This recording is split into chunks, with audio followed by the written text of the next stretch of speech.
Hi everyone, welcome to the channel Tech Easy Pharmacy. तो आज के लेक्चर में हम पढ़ने वाले हैं chapter 1 of pharmacognosy as per new syllabus D pharma first year. तो चैप्टर का नेम क्या है?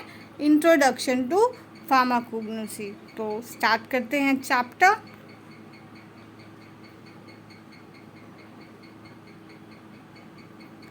सबसे पहले क्या है? इंट्रोडक्शन। तो इंट्रोडक्शन में क्या लिखा है? Pharmacognosy is defined as the scientific study of structural, physical, chemical and biological characters of crude drug.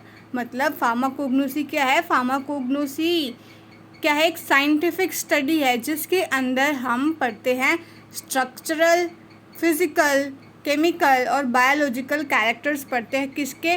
Crude drugs के। तो क्रूड ड्रग्स क्या होते हैं? क्रूड ड्रग्स होता है हमारा रॉ मटेरियल, जो हमारे प्लांट्स होते हैं, जिन प्लांट से जो रॉ मटेरियल हमें मिलता है, उस रॉ मटेरियल से हम एक्सट्रैक्ट करते हैं हमारा केमिकल कंस्टिट्यूएंट, ठीक है, जो कि इम्पॉर्टेंट होता है हमारी किसी भी मेडिसिन की फॉर्मेशन में और किसी भी फार्मास्यूटिकल इंग्रेडिएंट के फॉर्मेशन में। उसको हम नाम देते हैं क्रूड ड्रग्स, ठीक है।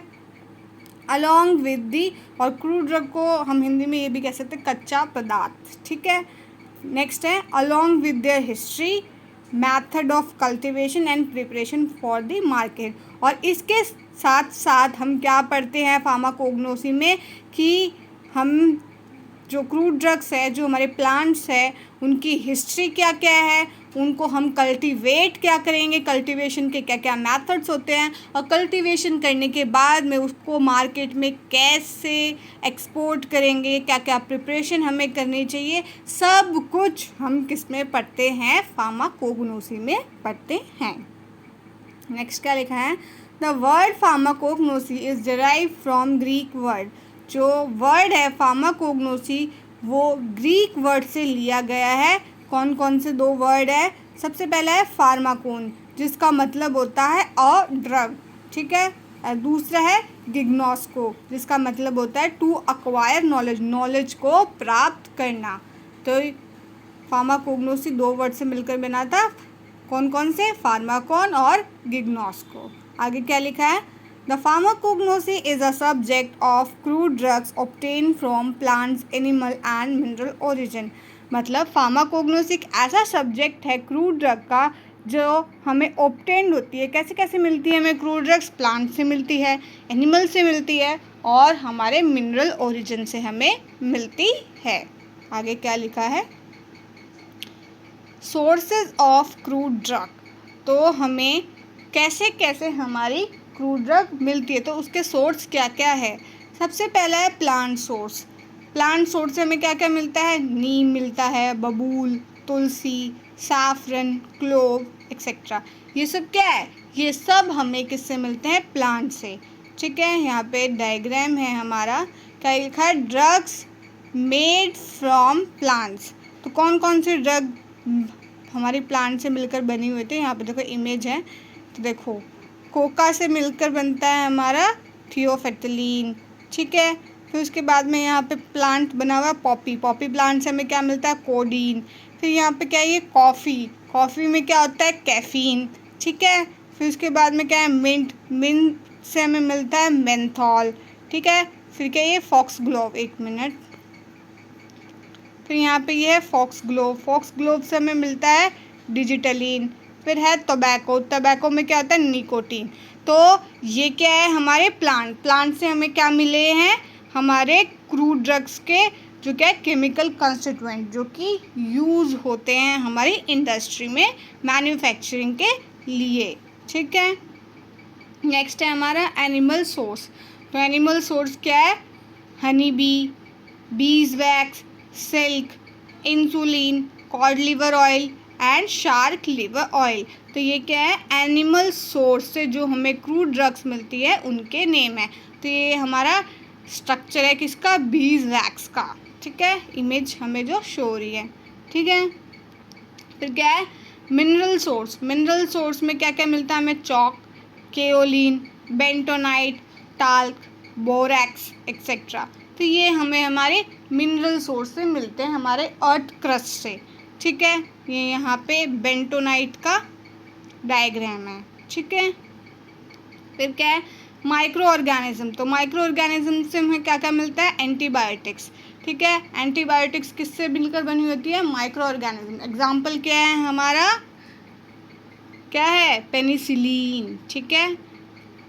नेक्स्ट है हमारा मरीन सोर्स। मरीन सोर्स से क्या क्या मिलता है, सॉल्ट मिलता है और प्रोटोजोआ एक्सेट्रा। तो यहाँ पे ये डायग्राम भी है, ठीक है। तो मरीन सोर्स से क्या क्या बनता है, बीटा लैक्टम, ठीक है। यहाँ पे पॉलीसेकेराइड्स, स्टेरॉइड्स, एल्कलॉइड्स, ग्लाइकोसाइड्स, तो ये सब हमारे मरीन सोर्स से भी हमें मिलते हैं। फिर क्या लिखा है, हमें इसमें पढ़ना है हिस्ट्री ऑफ फार्माकोग्नोसी। तो फार्माकोग्नोसी की हिस्ट्री क्या है, तो क्या लिखा है, the history of medicine continue since human civilization. मतलब जो हिस्ट्री है मेडिसिन की वो कंटिन्यू है सिंस, कहाँ से, ह्यूमन सिविलाइजेशन से। Some documents of ancient times showed that in China, India, Egypt and Greece, plants were used for medicinal purpose a long time before the Christian era began. मतलब कुछ हमें documents मिले हैं, ancient document, जो कि बताते हैं कि चाइना में, इंडिया में, इजिप्ट में और ग्रीस में जो कि प्लांट्स है वो यूज़ किए जाते थे as a medicinal purpose. Christian era जब स्टार्ट भी नहीं हुआ था उससे पहले से वो ये सब यूज़ कर रहे हैं, ठीक है। फर्स्ट पॉइंट क्या लिखा है यहाँ पे, शेन नंग। तो ये कौन थे, he wrote the Pentsao, the oldest written pharmacopoeia on earth. कब लिखा था, 3000 BC। BC मतलब बिफोर क्रिस्ट, ठीक है। तो इन्होंने क्या किया था, इन्होंने पेंटसो जो सबसे ओल्डेस्ट रिटन फार्माकोपिया है अर्थ पे जो प्रेजेंट है वो लिखा था हमारे शेन नंग। ये उनका क्या पिक्चर आप देख लीजिए। फिर क्या है, पेपरस इबेरस, क्या 1500 BC, oldest written document in Egypt. ये क्या है, ओल्डेस्ट रिटन डॉक्यूमेंट प्रेजेंट है हमारे इजिप्ट में। इसके अंदर क्या थे, 876 फार्मूला और 700 क्रूड ड्रग प्रेजेंट थी, ठीक है। फिर क्या है, हिपोक्रेट्स। हिपोक्रेट्स कब आए, 460 से 360 BC। क्या है ये, he is known as father of medicine. इनको फादर ऑफ मेडिसिन के नाम से भी जाना जाता है, इम्पॉर्टेंट है, 1 नंबर के क्वेश्चन में पूछ लिया जाता है। फिर क्या है, described human anatomy and physiology. इन्होंने डिस्क्राइब किया था ह्यूमन एनाटमी और फिजियोलॉजी को। ये हमारे हिपोक्रेट्स साहब की इमेज, ठीक है। आगे चलते हैं। फिर क्या है, एरिस्टोटल। ये कब आए थे, 384 to 322 BC। He study animal kingdom. इन्होंने क्या किया था, स्टडी किया था एनिमल किंगडम के बारे में। और क्या है, and known as father of biology. इनको फादर ऑफ बायोलॉजी कहा जाता है। इसके साथ साथ इनको फादर ऑफ जूलॉजी भी कहा जाता है।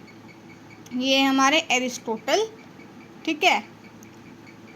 फिर क्या है, थियोप्रेस्टस। थियोप्रेटस कब आए, 370 से 287 BC। He study plant kingdom and known as father of botany. इन्होंने क्या किया, स्टडी किया प्लांट किंगडम के बारे में और इनको फादर ऑफ बॉटनी भी कहा जाता है। ये है उनकी इमेज थियोप्रेटस की, ठीक है। फिर क्या है, पेडेनियस डायोस्कॉर्डिस, ठीक है। ये कब आए, 40 to 80 AD, ठीक है। फिर क्या है, ही रॉट बुक नेम डिमेट्रिया मेडिका। इन्होंने क्या किया था, बुक लिखी थी जिसका नाम था De Materia Medica, which is 5 volume book, जो कि क्या थी, 5 वॉल्यूम बुक थी, जिसके अंदर in which he describe about more than 600 plants. जिसके अंदर इन्होंने मोर देन 600 प्लांट्स को क्या किया था, डिस्क्राइब किया था, along with their identification, test, कैसे उसको एक्सट्रैक्ट करना है, सब कुछ इसमें डिटेल में इन्होंने एक्सप्लेन किया था। तो ये है हमारे पेडेनियस डायोस्कॉर्डिस, ठीक है। ये उनकी इमेज है। आगे चलते हैं। फिर क्या है, गैलन। ये कब आए, 131 से 200 AD। Describe various method of preparation containing active constituent of crude drug. मतलब इन्होंने डिस्क्राइब किया बहुत सारे मेथड ऑफ प्रिपरेशन जिससे हम पता लगा सकते हैं कि इस क्रूड ड्रग में क्या एक्टिव कॉन्स्टिट्यूएंट है। एक्टिव कॉन्स्टिट्यूएंट क्या होता है? एक्टिव कॉन्स्टिट्यूएंट वो कॉन्स्टिट्यूएंट होता है जो किसी एक क्रूड ड्रग के अंदर प्रेजेंट होता है, जो कि रिस्पॉन्सिबल होता है किसी भी डिसीज़ को ट्रीट करने के लिए। काम का जो सब्सटेंस होता है उसको हम कहते हैं एक्टिव कॉन्स्टिट्यूएंट। ठीक है, फिर क्या है? The branch of dealing with the extraction of plant and animal of drug is known as galenical pharmacy. मतलब जो ब्रांच है जो डील करती है एक्सट्रैक्शन ऑफ प्लांट और एनिमल्स में ड्रग्स को एक्सट्रैक्ट करने के लिए, फिर उसको नाम दे दिया गया galenical pharmacy on the name of scientist Galen, क्योंकि उन्होंने इसको क्या किया था? इन्वेंट किया था। तो ये हमारे गैलन की इमेज। ठीक है, फिर है कार्लोस लीनियस। ये आए थे 1753 में। ही इंट्रोड्यूस बायनोमियल नोमेनक्लेचर। इन्होंने क्या किया था? इंट्रोड्यूस किया था बायनोमियल नोमेनक्लेचर। ठीक है, ताकि हम डिफाइन कर सके क्रूड ड्रग्स को किसी कैटेगरी में, ताकि वो हमें याद करने में आसान हो। ये है हमारे कार्लोस लीनियस। ठीक है, फिर क्या है? C.A. सेडलर। ये कब आए? 1815 में। A German scientist coined the term pharmacognosy in the title of his work Analytica Pharmacognostica. मतलब जो सेडलर थे वो क्या थे? एक जर्मन साइंटिस्ट थे, उन्होंने कॉइन की थी टर्म फार्माकोग्नोसी। किस में? उनका जो काम था, जिनका उन्होंने टाइटल क्या रखा था? एनालिटिका फार्माकोग्नोस्टिका। तो ये क्या है? इम्पॉर्टेंट पॉइंट है कि फार्माकोग्नोसी की टर्म को किसने कॉइन किया था? तो किसने किया था? सेडलर ने। कब किया था? 1815 में। बुक का नेम क्या था? एनालिटिका फार्माकोग्नोस्टिका। ठीक है, ये है हमारे सेडलर। ठीक है, आगे क्या लिखा है? फ्रेडरिक सेटर्नर। कब आए थे ये? 1806 में। ठीक है, इन्होंने क्या किया? He did isolation of first alkaloid. इन्होंने डिड किया था आइसोलेशन फर्स्ट एल्कोलॉइड का, जो कि कौन था? मॉर्फिन। ठीक है, फिर क्या है? ये है हमारी इमेज फ्रेडरिक सेटर्नर की। फिर है फेलिक्स हॉफमैन। ये आए थे 1893 में। इन्होंने क्या किया? ही सिंथेसाइज एस्प्रिन फ्रॉम सेलिसिन। इन्होंने सिंथेसाइज किया था एस्प्रिन को सेलिसिन से and make start of synthetic chemistry, और स्टार्ट किया था सिंथेटिक केमिस्ट्री का। ये है हमारी इमेज किसकी? फेलिक्स हॉफमैन की। फिर क्या है? Indian history of pharmacognosy. तो इंडिया की क्या हिस्ट्री है फार्माकोग्नोसी में? तो क्या है? Indian history of medicinal plant is dated back to 3500 BC। मतलब इंडिया की जो हिस्ट्री है मेडिसिनल प्लांट की, वो कब की है? 3500 BC। ठीक है, the curative properties of plants have been mentioned in the suktas of Rigveda and Atharvaveda. मतलब जो क्यूरेटिव प्रॉपर्टी, मतलब जो ठीक करने की प्रॉपर्टीज़ है जो प्लांट्स की, वो मेंशन की हुई है किसमें? सुक्तास। जो कि सुक्तास किसके? ऋग्वेदा और अथर्ववेदा में मेंशन है, वो बहुत पहले से। ठीक है, Ayurveda has describe good number of plants with their therapeutic properties. मतलब आयुर्वेदा में डिस्क्राइब किया हुआ है गुड नंबर्स, मतलब बहुत सारे नंबर ऑफ प्लांट्स, उस और अलॉन्ग विद देयर क्या? उसकी थेराप्यूटिक प्रॉपर्टी। थेराप्यूटिक प्रॉपर्टी मतलब जो प्रॉपर्टी जिससे वो डिसीज़ क्या होती है? ठीक होती है, उसके बेनिफिट्स क्या है, उसके साथ उसे आयुर्वेदा में ये सब चीज़ें पहले से रिटन है। The ancient well known treatise in Ayurveda. और जो बहुत पुरानी बुक्स है जो आयुर्वेदा में लिखी हुई है, तो वो कौन कौन सी है? चरक संहिता और सुश्रुत संहिता। और वो किस किसने लिखी है? चरक और सुश्रुत रिस्पेक्टिवली। चरक संहिता को चरक ने लिखा है और सुश्रुत संहिता को सुश्रुत ने लिखा है। तो ये है इमेज हमारी चरक की, ये है हमारे सुश्रुत। ठीक है, वर्ल्ड्स फर्स्ट सर्जन। ठीक है, आगे चलते हैं। तो हिस्ट्री हमने पढ़ ली, अब हम पढ़ेंगे प्रेजेंट स्टेटस ऑफ फार्माकोग्नोसी। तो प्रेजेंट स्टेटस क्या है हमारे फार्माकोग्नोसी का?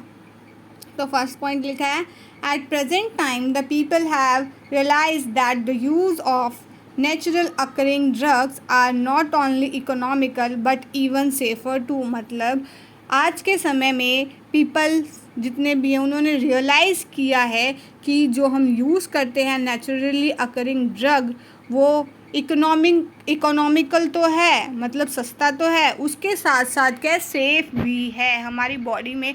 इसका कोई भी नेगेटिव इम्पैक्ट नहीं है, हमारी बॉडी को किसी भी तरह का नुकसान ये नहीं पहुंचाता है। फिर क्या है, active consequent from naturally occurring drugs have lead to rapid development in the pharmacognosy and phytochemistry. मतलब जितने भी एक्टिव कंस्टिट्यूएंट है जो कि हमें नेचर से मिलते हैं, ठीक है, वो क्या है, एक रैपिड डेवलपमेंट क्रिएट कर रहे हैं फार्माकोग्नोसी में और फाइटोकेमिस्ट्री में। फाइटोकेमिस्ट्री क्या होती है, प्लांट से रिलेटेड जो भी केमिस्ट्री होती है वो क्या होती है, फाइटोकेमिस्ट्री। फिर क्या लिखा है, rapid development in the field of chemistry, biochemistry and pharmacology have further supported advancement in pharmacognosy. और जो रैपिड डेवलपमेंट हो रही है अभी केमिस्ट्री में, बायोकेमिस्ट्री में और फार्माकोलॉजी में, वो सपोर्ट कर रही है एडवांसमेंट।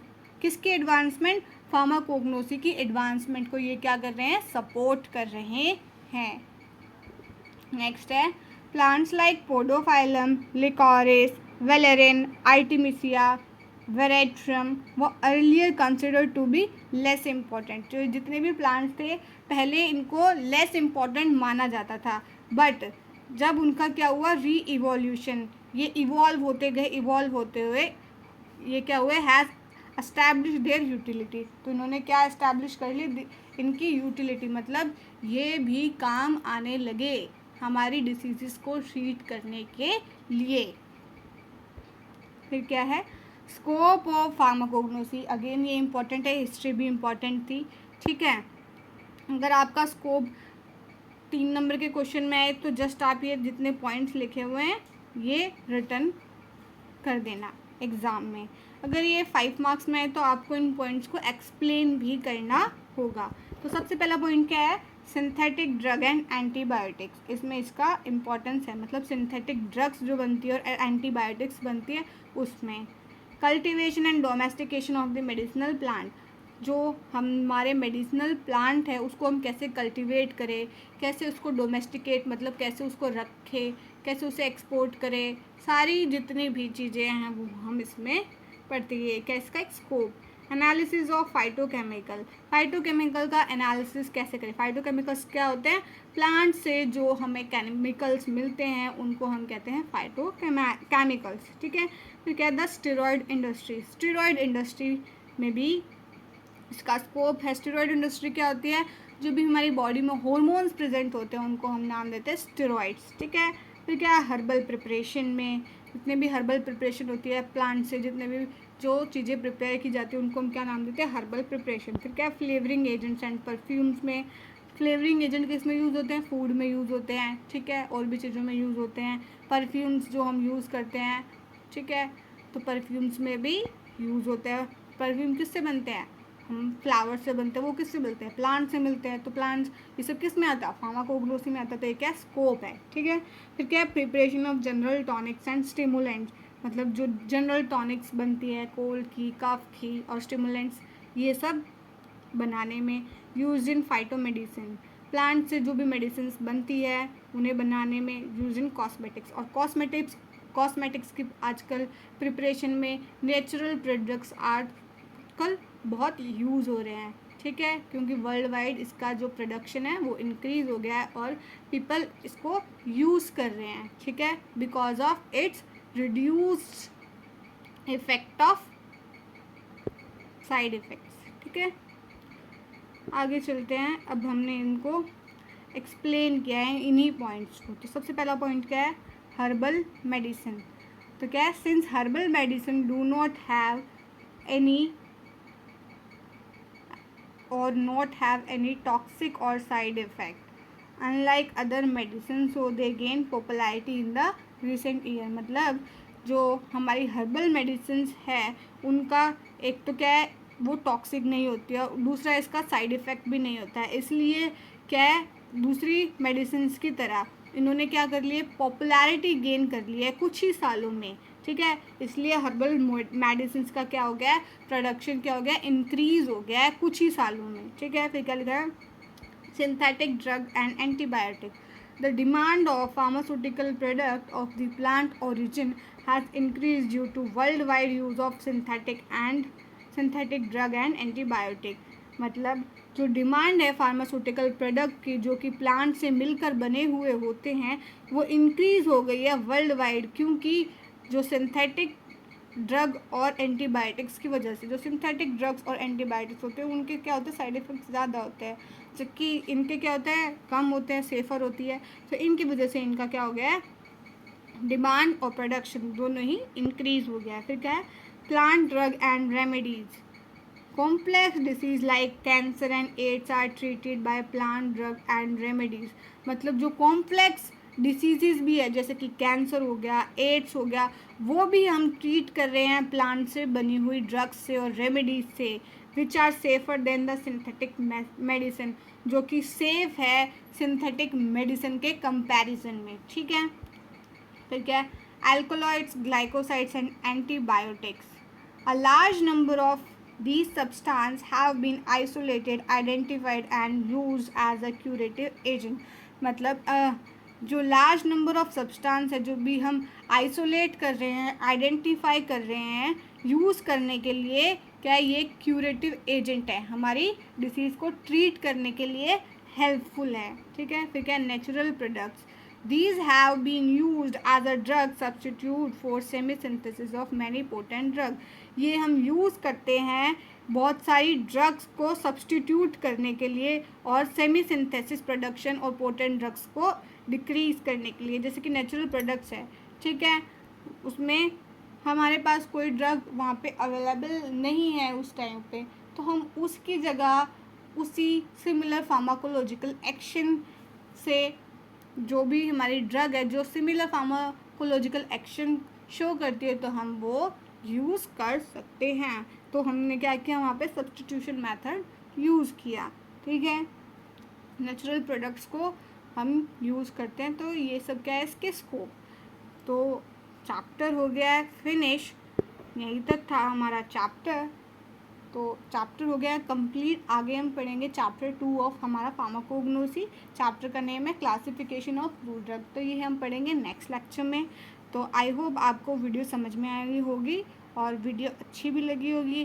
तो वीडियो अच्छी लगी हो तो प्लीज़ लाइक शेयर सब्सक्राइब ज़रूर करें। ठीक है, एंड जो हमारे नोट्स हैं वो भी अवेलेबल होते रहेंगे डिस्क्रिप्शन बॉक्स में। तो आप सभी वीडियोस के डिस्क्रिप्शन बॉक्स भी ज़रूर चेक करें। अगर अभी हो सकता है कि आप जब चेक करें तब अवेलेबल नहीं हो, लेकिन वीडियोस के सभी वीडियोस के 2-3 दिन में सबके नोट्स आपको अपडेट कर दिए जाएंगे। प्लीज़ वीडियोस को लाइक शेयर सब्सक्राइब ज़रूर करें ताकि हम ऐसे ही वीडियोस को अपलोड करते रहें। And thanks for watching.